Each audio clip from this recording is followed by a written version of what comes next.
So hi everyone.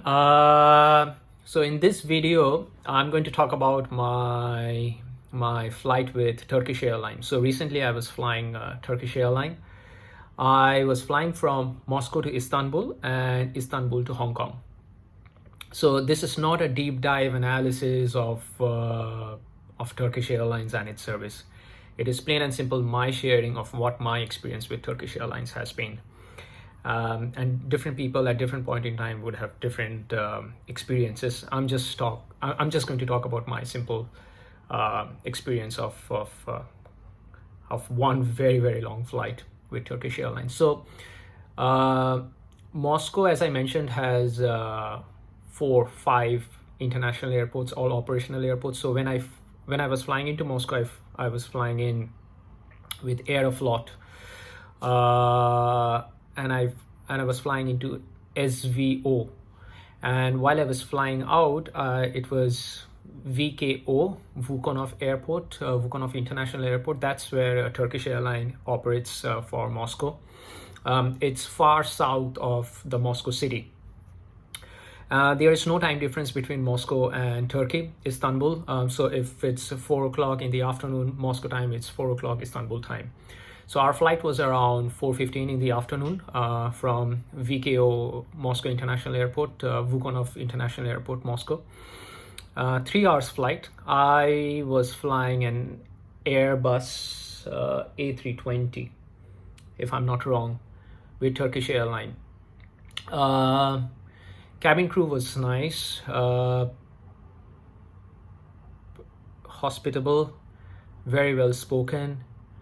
But when they were speaking in English, you have to be very careful. Not very clear, I would say, when they were announcing things. I mean, they were speaking way too fast than anybody's comfort. I mean, I don't think that anybody was able to follow. Although it was all standard safety things that they were talking around, but speaking way too fast, or if they were announcing anything way too fast, in English. The people at the, in terms of the onboarding or the boarding experiences, or should I, no, it's at the ticket counter at the VKO Moscow Airport Turkish Airlines counter. I don't know, for some reason, they were very relaxed. They were relaxed to the extent that we had a queue for passengers who were checking in, and there were a couple of people who were pretty relaxed at the counter. I think they could have done a little better. They could have done it a little faster so that the queue was not happening. I don't know, but one of them was constantly on her mobile, and there was nobody at her counter, and she actually never raised her hand or called out to passengers to come and check in with her. Boarding was smooth, flight was on time, flight reached on time. In-flight entertainment was okay, I would say okay, not very up-to-date Hollywood movies or blockbusters or something like that. Okay entertainment in terms of the collection. So I mean, comparatively okay, I would say. Food was okay. I had specific diet requirement. They actually served me according to the diet, so which was okay. Quantity was modest. They gave me rice and some lentils. The rice was undercooked. This is for Moscow Istanbul flight. The rice was clearly undercooked. Difficult to have. In most of the cases, I clearly remember the rice was like hardly cooked. Okay, I mean, nothing about it. I mean, it's not like, we are doing a critical analysis of Turkish Airline flight from Moscow to Istanbul, and reached Istanbul on time. And then a quick review around or a quick recap of my experience at the Istanbul International Airport. Boy, it is a wonderful airport. Oh my God. It's huge. I mean, it's a very clear thing that the Turkish government have taken a very clear decision that they are going to make Istanbul a major transit point, a major hub, because when they are competing with Qatar, when they are competing with Dubai, it's a very clear competition that they have got into, and it's very clear that the government wants to make Istanbul a major transit hub. They have built it up like that, and the airport, Istanbul International Airport, is like a city within a city. You've got everything. It's a huge airport. You have to go through it to experience it. International transfer, cargo, logistics, the amount of shops which is there, high-end shops, and so on and so forth. It's amazing. Very well built. It's swanky. It's neat and tidy. It's clean. What they can definitely do is have a lot more staff at the airport to help people, to guide people to different directions, because it's a huge airport.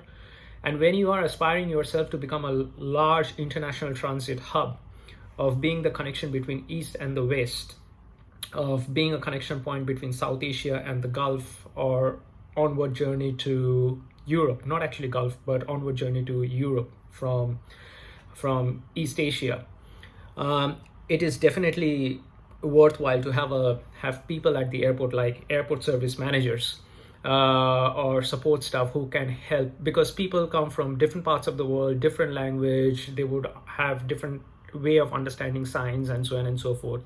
People could get lost. So definitely worthwhile to have a lot more customer service executive at the airport, just to give directions. It's pretty well laid out, but again, I mean, you can't expect everybody to read the board as it is and then find out and would know exactly this flight is from that gate, or I have to go on the right hand side, no, I have to go straight and then take the first left, or I will go straight and then take the second right. Not possible. I mean, with the kind of passengers and the number of people traveling. But it's a very, very clear, conscious decision that the government of Turkey has taken to have Istanbul International Airport as a major transit hub, and Turkish Airline being the foremost in that. It's their national carrier, and Turkey, I was recently looking at all the data around Turkish Airline during the last 6 months, and I'm speaking to you July 2021. So in the last 6 months, Turkey Airline has been flying. Anybody who is watching the video after 10 years or 15 years, I don't know. I mean, with a smile, I would say we are living in unprecedented times. If you're watching this video after 10, 15 or 20 years, read the history, what happened in 2021 regarding the pandemic. The way we live life, the way we look at life, the way we absorb life, everything has changed globally. And it has affected to the last man, every single family, as to how we look at life, how we live life. With travels, I mean, that's a bygone conclusion. So Turkey has been flying like with 70-80% load factor. That's what some of the reports are saying. I had a layover in Istanbul International Airport for close to 6 hours. I got in around 7 o'clock evening local time. IST is Istanbul Standard Time, and my flight for Hong Kong was around 1:30, 2 o'clock in the night next day, so technically the next day. So I had a good chance of going around the airport. One thing what the airport authority could definitely do is that, so you have the small trolleys at the airport. I mean, after you check in and all, it's after you get your boarding pass, after you're done with your security check, then you get into the duty-free areas and so forth. And in many of these transit hubs, you get the small trolleys just for the kind of bags that you're carrying to go around with. They have that, but you have to pay for that. I mean, pay in the sense like you scan a QR code, you deposit €1, and once you put back the trolley in a particular place, that gets again credited back to your account. I think it's a smart system, but it's not a very practical system. It's understandable that the airport is trying to monetize from the small trolleys, that as long as you use it or it doesn't get lost or something like that. It's a smart thing, but it's not a practical thing. I mean, if you want to be a transit hub and you are already a transit hub, I'm talking of Istanbul International Airport, having those kind of system, not very practical. I mean, people moving around with small trolleys, I mean, just make it easy rather than having a QR code and then you have €1 to deposit through that QR code and so on and so forth. Else, that small trolley is always locked and you cannot take out.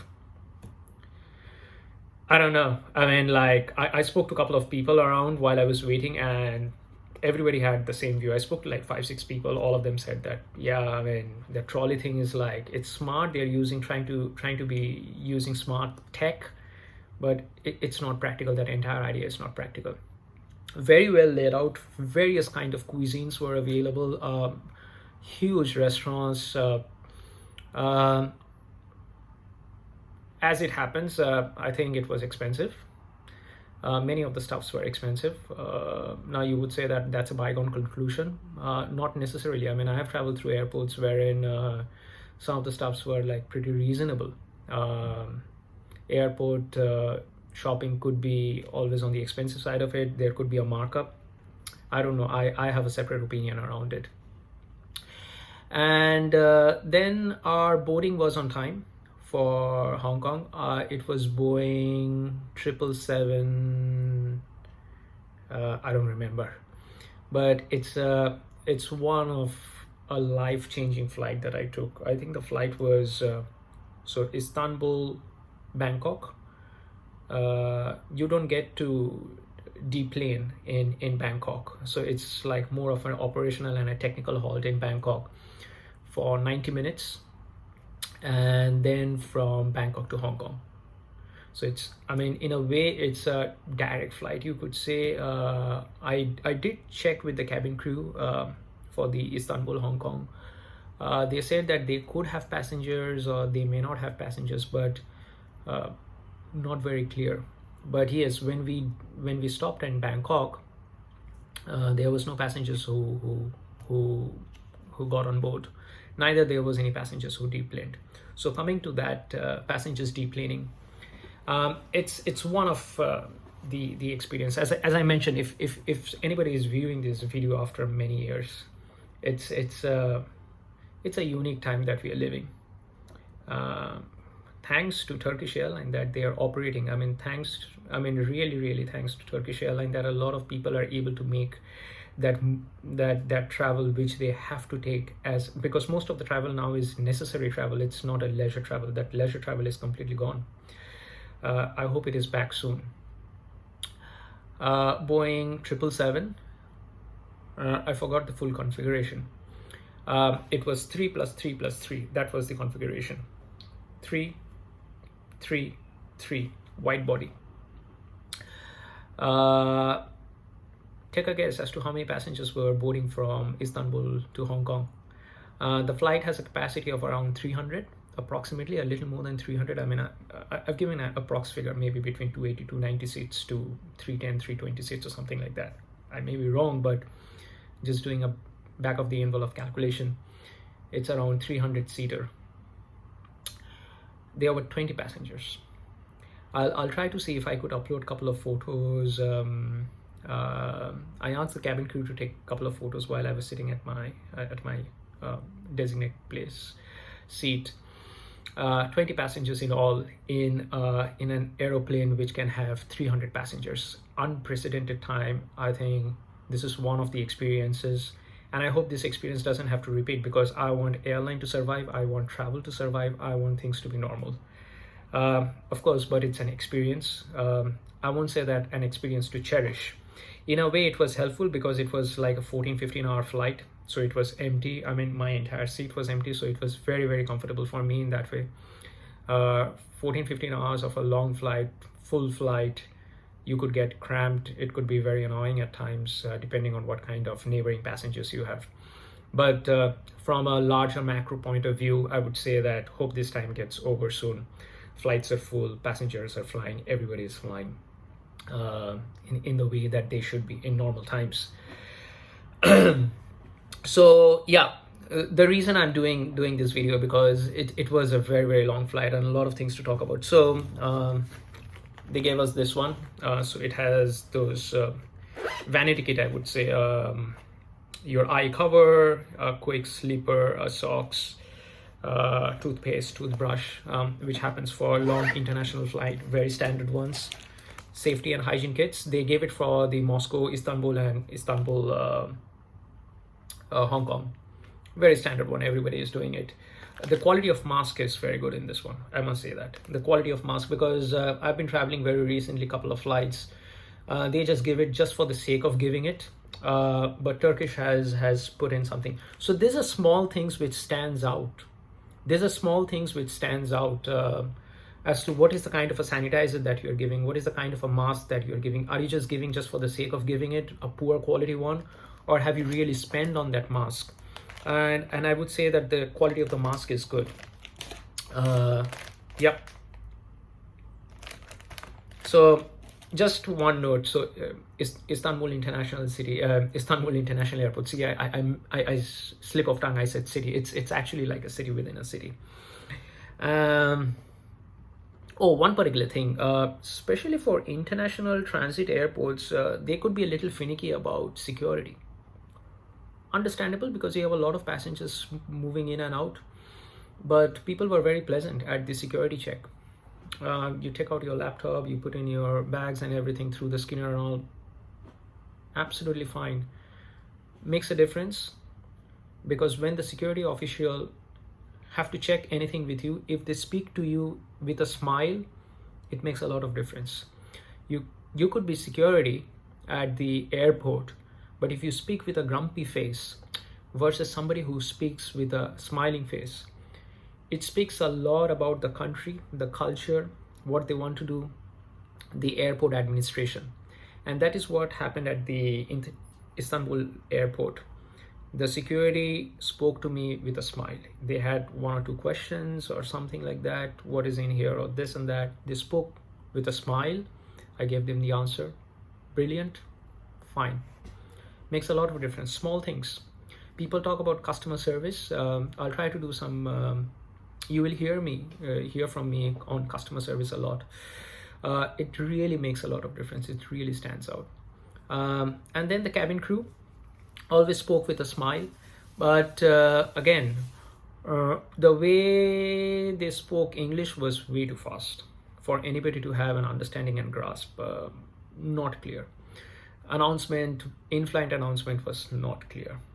In-flight entertainment was okay, not very up to date. I mean, they had a huge collection, but huge collection, blockbuster collection, Hollywood collection, movies. They should have more multilingual movies.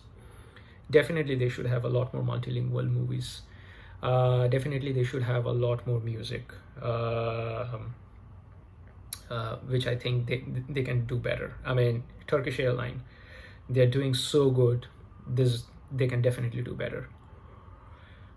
I was given dinner. I had specific dietary requirement. Again, for some reason, the rice was not very cooked. Difficult to have. And then I was given breakfast. Good. And then when we stopped over at Bangkok for 90 minutes, no deplaning happened, neither any passenger came up.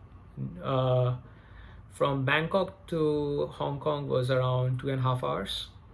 No food was served, but only a bagel, a bread, small round bagel bread, and juice or tea or coffee. I spoke to the cabin crew by turn just to see how, I mean, are they annoying? Do they get upset and so on and so forth? But in a flight wherein there are only 20 passengers, and if you're asking for extras and anything, I don't think that there is chances that you will annoy them. I mean, that is when they are under pressure. It's a full flight. That's when you get to know that whether, how they are servicing the customer, whether they are working. I mean, if they are able to service in time. How much time do they take to serve you water or your food?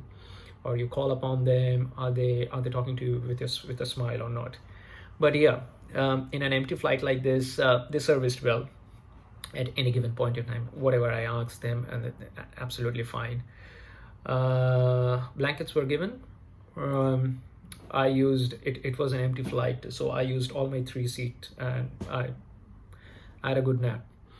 Long flight, a total of almost 14-15 hours. Istanbul to Bangkok was around almost 9.5 hours, and then the layover, or rather technical halt at Bangkok airport. So overall 15 hours of a flight.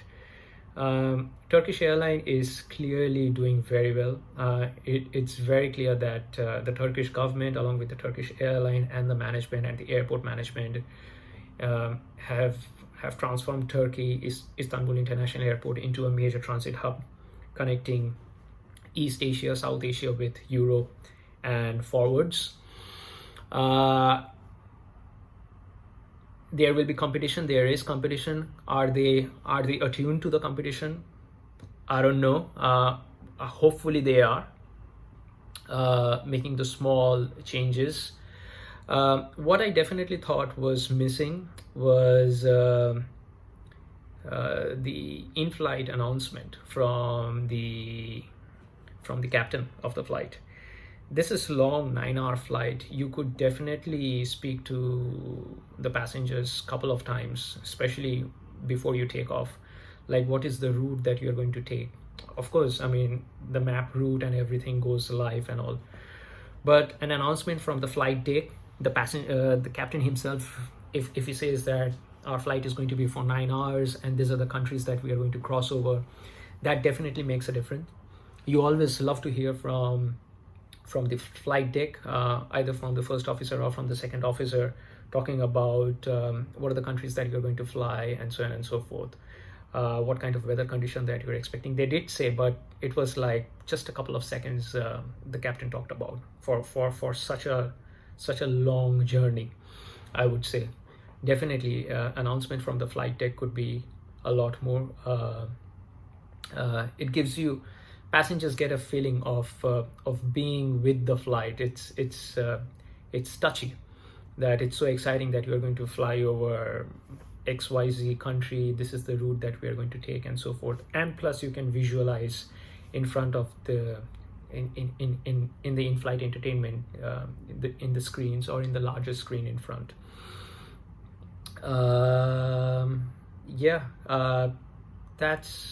That's what my experience is.